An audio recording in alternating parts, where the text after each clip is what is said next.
Hello guys, हमारे YouTube channel smart Alka Tiwari पे आप सभी का स्वागत है।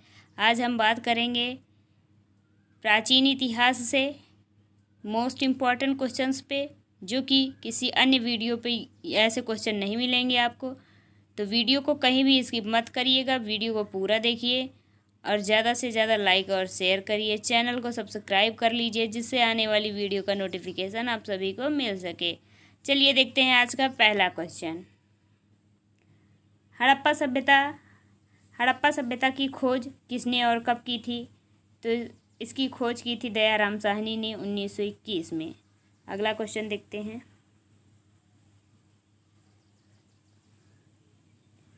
हड़प्पा किस नदी के किनारे स्थित है? तो वो किस नदी के किनारे स्थित है? रावी नदी के किनारे। हड़प्पा रावी नदी के किनारे स्थित है। अगला देखते हैं। मोहनजोदड़ो की खोज किसने और कब की थी? तो इसकी खोज राखलदास बनर्जी ने 1922 में की थी। हड़प्पा सभ्यता की दयाराम साहनी ने की थी और मोहनजोदड़ो की खोज राखलदास बनर्जी ने 1922 में की थी। अगला देखते हैं। मोहनजोदड़ो किस नदी के किनारे स्थित है? तो मोहनजोदड़ो सिंधु नदी के किनारे है। हड़प्पा रावी नदी के किनारे था, मोहनजोदड़ो सिंधु नदी के किनारे स्थित है। अगला देखते हैं। मोहनजोदड़ो का शाब्दिक अर्थ क्या है? तो मोहनजोदड़ो का शाब्दिक अर्थ होता है मृतकों का टीला। मोहनजोदड़ो का शाब्दिक अर्थ होता है मृतकों का टीला। अगला क्वेश्चन देखते हैं। सिंधु सभ्यता की कांस्य नर्तकी की मूर्ति कहाँ से प्राप्त हुई है? तो कहाँ से प्राप्त हुई है? मोहनजोदड़ो से। कहाँ से प्राप्त हुई है? मोहनजोदड़ो से। अगला देखते हैं। हड़प्पा सभ्यता किस युग से संबंधित थी? तो किस युग से थी? कांस्य युग से। हड़प्पा सभ्यता किस युग से संबंधित थी? कांस्य युग से। अगला क्वेश्चन देखते हैं। हड़प्पा सभ्यता का प्रचलित नाम है। हड़प्पा सभ्यता का प्रचलित नाम क्या है? तो उसका नाम है सिंधु घाटी सभ्यता। हड़प्पा सभ्यता का प्रचलित नाम सिंधु घाटी सभ्यता है। अगला क्वेश्चन देखते हैं। संदैव काल की लिपि क्या थी? तो संदैव काल की लिपि क्या थी? तो वो चित्रात्मक थी। संदैव काल की लिपि चित्रात्मक थी। सिंधु घाटी सभ्यता मूलतः कैसी थी? सिंधु घाटी सभ्यता मूलतः कैसी थी? तो वो शहरी सभ्यता थी। सिंधु घाटी सभ्यता शहरी सभ्यता थी। सिंधु घाटी सभ्यता के मकान बने थे, तो किससे बने थे? सिंधु घाटी सभ्यता के मकान ईंटों के बने थे। सिंधु घाटी सभ्यता के मकान ईंटों के बने थे। अगला क्वेश्चन देखते हैं। हड़प्पा सभ्यता का प्रसिद्ध स्नान गृह किस नगर में स्थित है? हड़प्पा सभ्यता का प्रसिद्ध स्नान गृह किस नगर में स्थित है? तो कहाँ पे है? मोहनजोदड़ो में। अगला क्वेश्चन देखते हैं। सिंधु सभ्यता के किस स्थल से चावल के अवशेष प्राप्त हुए हैं? तो चावल के अवशेष कहाँ से प्राप्त हुए हैं सिंधु सभ्यता में? लोथल से प्राप्त हुए हैं। कहाँ से? लोथल से प्राप्त हुए हैं। कौन सा आहार सिंधु घाटी सभ्यता के लोगों का मुख्य आहार था? तो कौन सा आहार था सिंधु घाटी सभ्यता के लोगों का मुख्य आहार? तो वो था गेहूँ। इसका सही आंसर गेहूँ हो जाएगा। अगला क्वेश्चन देखते हैं।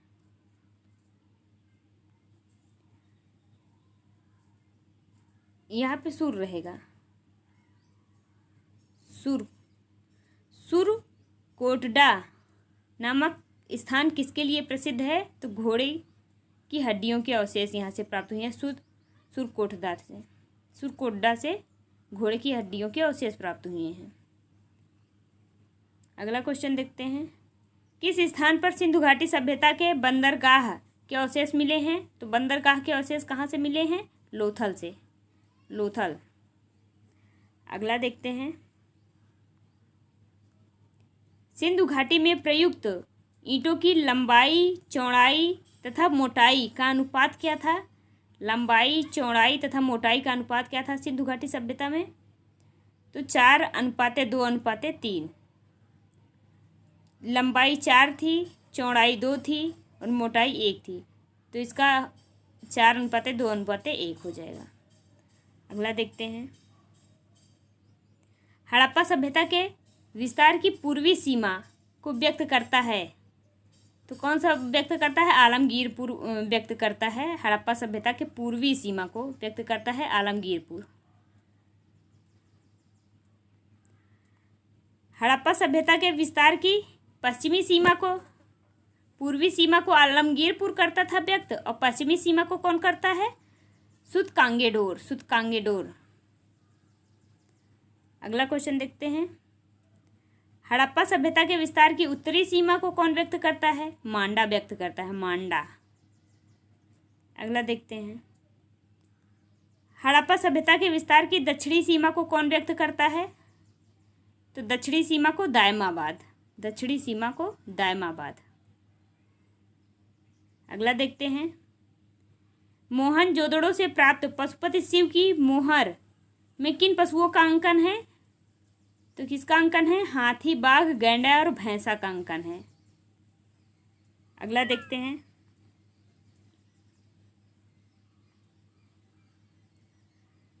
सिंधु घाटी सभ्यता का व्यापारिक संबंध किस सभ्यता से था? तो किससे था? मेसोपोटामिया की सभ्यता से था। सिंधु सभ्यता का व्यापारिक संबंध किस सभ्यता से था? तो वो था मेसोपोटामिया की सभ्यता से। अगला क्वेश्चन देखते हैं, सिंधु सभ्यता का मुख्य वृक्ष क्या था? सिंधु सभ्यता का मुख्य वृक्ष क्या था? पीपल। क्या था? पीपल।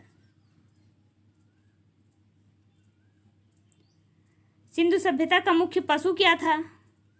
तो पशु था कुबड़ वाला बैल। सिंधु सभ्यता का मुख्य पशु कुबड़ वाला बैल। अगला देखते हैं, सिंधु सभ्यता के किस स्थल से जुते हुए खेत के अवशेष मिले हैं? तो जुते हुए खेत के अवशेष कहाँ से मिले हैं? कालीबंगा से। कालीबंगा से। कालीबंगा का शाब्दिक अर्थ क्या है? कालीबंगा का शाब्दिक अर्थ क्या होता है? काले रंग की चूड़ियाँ। कालीबंगा का शाब्दिक अर्थ होता है काले रंग की चूड़ियाँ। अगला क्वेश्चन देखते हैं,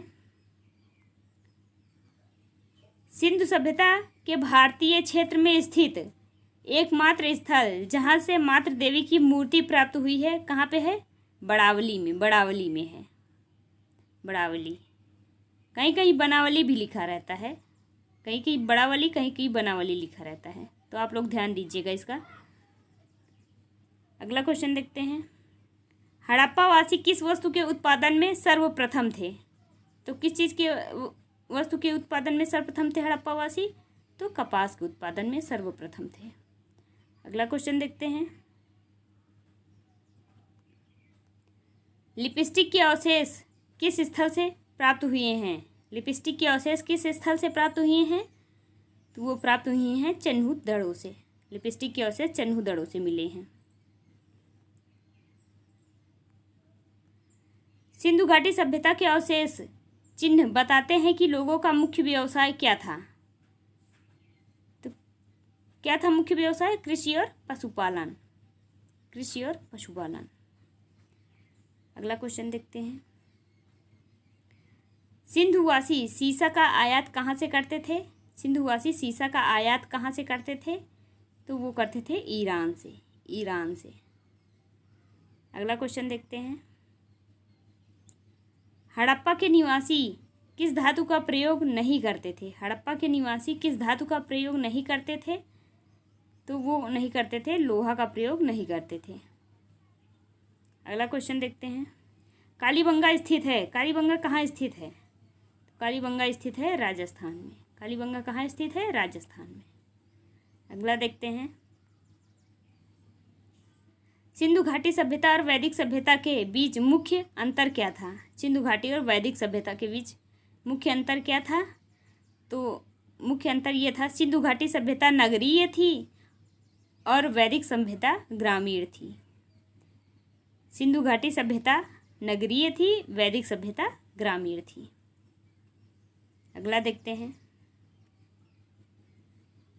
सिंधु घाटी सभ्यता के युग में माप तौल का मानक क्या था? सिंधु घाटी सभ्यता के युग में माप तौल का मानक क्या था? तो इसका मानक था 16, 16, इसका मानक था 16।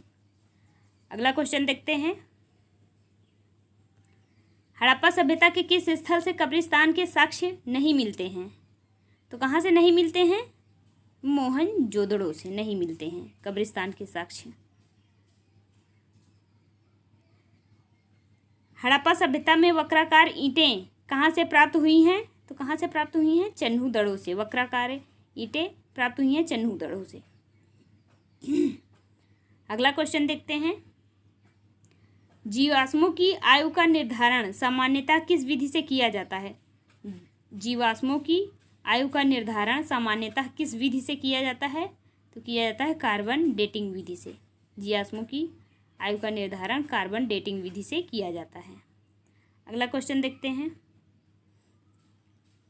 भारतीय परिप्रेक्ष्य में सबसे पहले खेती के साक्ष्य कहाँ से मिले हैं? भारतीय परिप्रेक्ष्य में सबसे पहले खेती के साक्ष्य कहाँ से मिले हैं? मेहरगढ़ से। कहाँ से मिले हैं? मेहरगढ़ से। अगला क्वेश्चन देखते हैं। किस स्थान में लोग गर्त निवासों में रहते थे?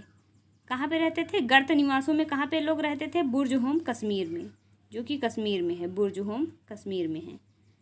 बुर्ज होम में रहते थे लोग गर्त निवासों में। हड़प्पा सभ्यता का क्षेत्रफल लगभग कितना था? तो कितना था हड़प्पा सभ्यता का क्षेत्रफल? 13 लाख वर्ग किमी था। अगला क्वेश्चन देखते हैं। हड़प्पा सभ्यता किस आकार में फैली थी? तो किस आकार में फैली थी? त्रिभुजाकार में फैली थी। हड़प्पा सभ्यता किस आकार में फैली थी? त्रिभुजाकार में। अगला क्वेश्चन देखते हैं। भारत की स्वतंत्रता के बाद हड़प्पा स्थल सर्वाधिक किस नदी के किनारे खोजे गए हैं? तो कहाँ पे खोजे गए हैं भारत की स्वतंत्रता के बाद? सरस्वती नदी के किनारे। सरस्वती नदी के किनारे। अगला क्वेश्चन देखते हैं। मनके बनाने के कारखाने कहाँ से प्राप्त हुए हैं? तो कहाँ से प्राप्त हुए हैं? लोथल व चन्हू दड़ों से।